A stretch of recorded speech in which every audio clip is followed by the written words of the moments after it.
Appreciate the time. Want to get into the show and look back and look forward a little bit, man. But let's kick it off with the show. You're coming up to the IE, going to be at Rock Brews inside Yaamava on October the 6th, and got me to thinking, man. Are you a gambler? Do you hit the tables afterwards, or do you just drive back to San Diego once the show is done?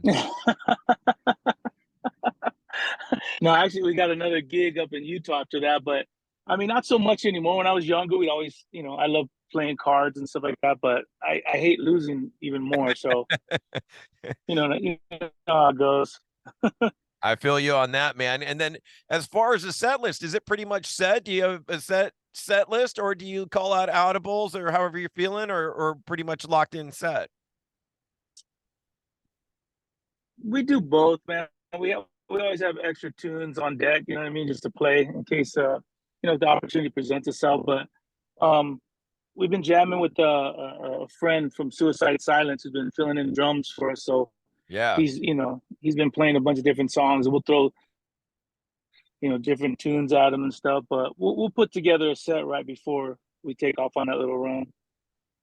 Yeah, we'll certainly get into Alex in a few, but got me to thinking, man, being a San Diego band, you must have come up to the IE over the years and played other shows, probably with Alien Ant Farm over the years. They're kind of our hometown heroes, being from Riverside, and was just trying to think, do you remember any old school IE shows, maybe at the barn back at the day at UC Riverside? Any of those ring a bell? Um, I'm not sure, man. I think it was some years back we played closer to you guys actually with Alien Ant Farm. It was this little rock club off the side of 15. Um, I forget the name of it, but we've done a bunch of shows with the Alien Ant Farm boys. We've actually taken them to Europe a couple of times. We went to South America, so we love those guys, man. I'm a big fan of Alien. Yeah, I know. I saw you rocking the AAF hat on the last promo pic and stuff. And Dryden, obviously a comedian in and of it. That's right. Can't buy any wristwatches from that guy. Yeah, stay away from the wristwatches. Do you No, remember? dude. Do you remember meeting those guys for the first time? Was it probably out here in the IE or down in San Diego? I think actually the first time we met them was actually at like an MTV Music Awards, and there was some after parties with Carson Daly stuff like that. But but more recently, I would say in the last 10 years, we've really become closer than we have back in the past. Really? That's cool, man.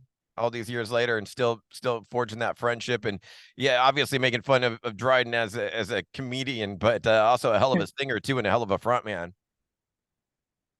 Oh, he's a great singer, dude. Yeah, one of my favorites in this kind of new metal genre. You know what I mean? They always did their own thing. Yeah, man, I love watching them perform as well. They're all good players. And speaking of the new metal genre, really cool that Sick New World happened earlier this year, which you guys were a part of, which must have felt like summer camp and reuniting with some old friends. Who did you run into that day? Oh, everybody, the Corn Boys. Who else? Deftones were hanging around. Incubus Cats. Hoobastank was cruising. And then I just went to go check out a bunch of other bands like Turnstile and Spirit Box, bands that I hadn't seen before that I actually enjoy. Who blew you away that day? Who was the winner that day in your book at Sick New World? I mean, obviously, Turnstile's killing it. But I watched Spirit Box for the first.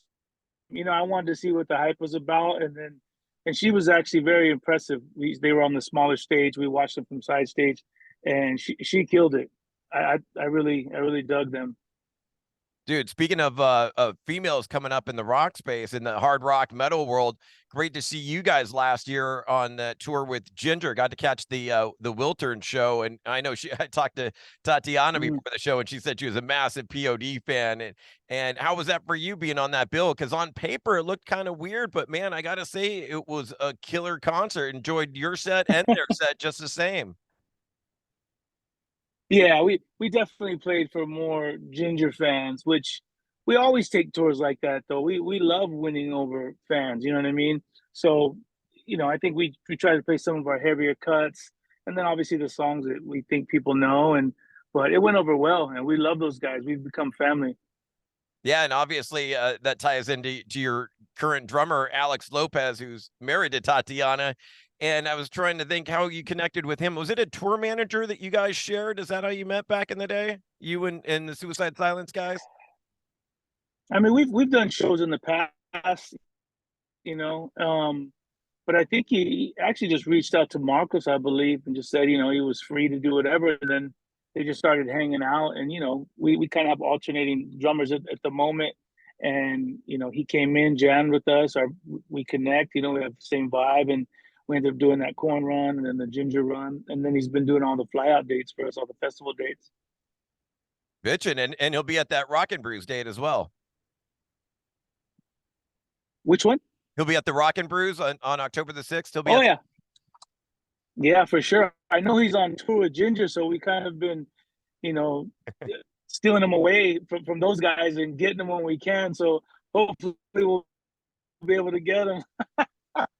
Yeah, dude, I really love the thunder and the double bass that he brought to P.O.D. That set at the Wiltern, man. It just obviously, like you said, playing the heavier tunes, but it felt like on par with Jinjer. It felt just as heavy as Jinjer. Oh yeah, for sure. He's definitely a metal drummer, so it fit perfect for that crowd. You know what I mean? They gave us just like a different kind of dynamic, and so we're all learning from each other. Love it, man. And wanted to look back as we're talking about all this current stuff. Look back a little bit. Pretty crazy that we're coming up on the 20th anniversary of the self-titled album, your fifth album, Payable on Death. And man, I just wanted to get your thoughts 20 years later on that album. How do you look back on that time without Marcos and then with Jason coming in from Living Sacrifice? Uh, it was, I mean, we're we're still learning as we go. You look back at those, and it's part of the journey. Our whole kind of story with Marcos and Jason, and it was a transition that was needed at the time, and it's definitely a different record than we had previously. And those guys are two completely different kind of guitar players. You know what I mean? But I love that record. I love our little stint with Jason. He's still a brother of ours. He's still the homie. I talk to him all the time. But yeah, man, I can't believe it's been 20 years already. Crazy how much time flies. And, speaking of 20 years ago, it's one of Yeah. those things you read on Wikipedia. You never know if it's true, but is it true? Did you guys turn down Metallica's offer to be a part of their summer sanitarium tour?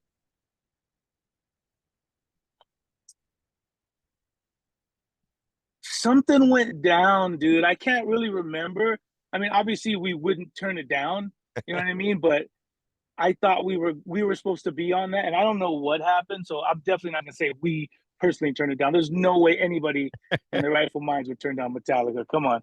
But I do remember getting the offer and then being totally like stoked about it, and then it never happened. Now you got me thinking, what the hell happened? I was going to say, man, I was looking at the Metallica tour dates. They didn't play San Diego on this run. Maybe they're still upset all these years later. No, I'm just kidding. But crazy. They're out there crushing it right now. Oh, dude, still killing it always, man. And since we're on the Metallica topic, we're an old school station. We do mandatory Metallica every night at 10 p.m. You're a Metallica fan, obviously. Do you have a favorite Metallica tune or an album that got you into them as a fan? Um, I mean, obviously, Ride the Lightning and stuff, but the guys are bigger Metallica fans than me. When I joined with the guys, I was more into like punk and hip hop and reggae and stuff. So it was really the guys who kind of turned me, into more of the metal stuff. You know what I mean? But obviously, everybody knows who Metallica is. You know what I mean? But I still remember watching, their videos, and what's the one being creeped out? Oh Enter man, Sandman? it's no, no, no. It's based on the movie. One. Oh, why is it? It's yes, one. Golly, I remember watching that video and it made me want to see the movie. And I remember watching the movie and I thought, man, this is a creepy movie. How did Metallica know about this one? Johnny Got His Gun, I think is the name of that movie that they stole all those Yeah, clips from. yeah, dude. Sick Yeah, it's too. crazy. We'll rock that one for you. And dude, talking about that time period, so you don't go out with Metallica, but you end up going out on a co-headline run with Linkin Park shortly thereafter, and that must have been a blast. And certainly rest in peace to Chester Bennington, who we all love Yes. and miss. Yes, most definitely, man. I mean, we took them out right when they their first record came out, and we knew right from the gate, we're like, dude, these guys are gonna blow up. You know what I mean? And obviously they did, and so they returned the favor and took us out. And I think that might have been one of their first kind of like arena headline tour, and it was, dude, to this day probably one of my favorite tours. I think it was Linkin Park, us, Hoobastank, and Story of the Year. Yeah. And so we did that for about 2 months, bro. And it was probably yeah, I could say one of the best tours ever, just because all the bands were so cool and everybody got along. We had a good time together. Any memories stick out about Chester that you can share with us? Yeah, man. I think they wrote it in one of their memoirs or a book that's out. They had a camera crew and or like a camera guy following them, and I think we had a day off somewhere, and it was my cousin's birthday, and we were hanging out on the top of um this hotel, and we were standing next to a ledge, and we didn't know that there was nothing. It was just all the way straight down, right, this ledge on top of the roof, and we were all goofing around, and I had picked up Chester just having fun, and he totally flopped backwards over the side of the wall, Ooh. and everybody freaked out. But I mean, I had him locked, but everybody yanked him back up, and he was literally dangling over the side of this roof. Um, and I pulled him back up, and I was like, "What? Dude, what the heck, homie?" I said, "Dude, I could have dropped you," and he said, "You would have never dropped me, Sonny." And I was like, but we got away from from the side of that wall though after that, because everybody was having a good time, and I don't know what he was thinking, man, but it could have it could not been good. But we went back into the hotel and we just continued to have a good time. Beautiful, man. I appreciate you sharing that story because that's what we got to do is keep his memory alive and share those stories and interactions with him to keep his That's memory right. going. Dude, appreciate all the time. Last couple things I wanted to hit you with. It's been a while since Circles 2018. Loved that album. Always Southern California, rocking with the best, listening for the Mm, silence. We working on any new music? Any new music? I mean, it's been 5 years almost. yeah, yeah. No, COVID kind of rocked us all, but we have a record that's mixed and mastered, and obviously we're going through all the label stuff. But this month actually we'll release, I think I want to say September 21st, we'll release a single and a video, and then we have a whole new website coming out. We're going to finish these fly out dates. We'll definitely be on tour by the end of the year, and then the album, I want to say, will be probably around springtime. But we're going to waterfall probably, I want to say, 3 to 4 singles instead of just dropping a record, kind of just give something for people to vibe to. And I know a lot of people on this first single that's going to come out is going to be tripping. We have a feature on there. I'm not going to say who, Ooh. but it's off the chart. Any sort of direction for this album that you could talk about? Is it heavy, more melodic? Was there any mission statement for writing this one, or just the best songs or the next songs up?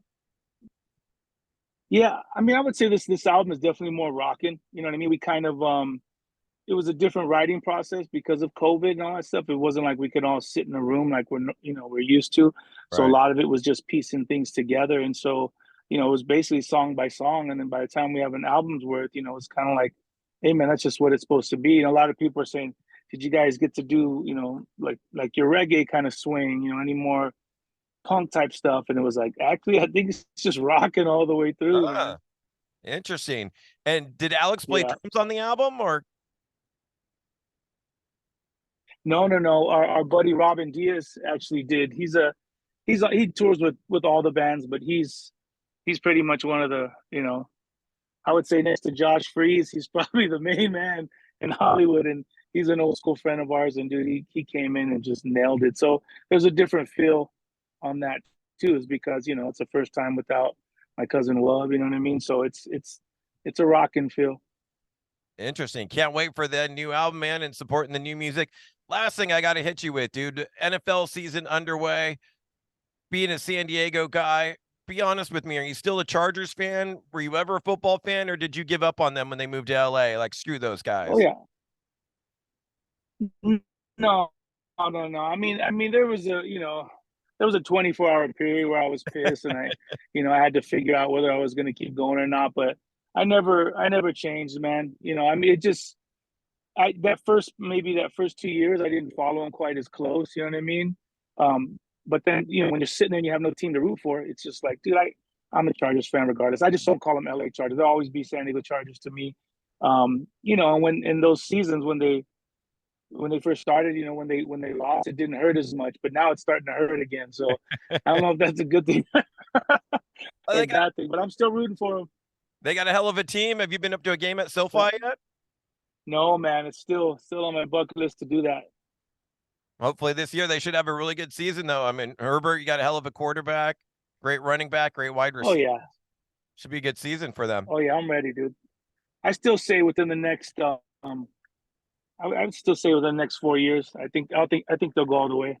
Yeah, I think Herbert's the guy to get it done. At least get them there.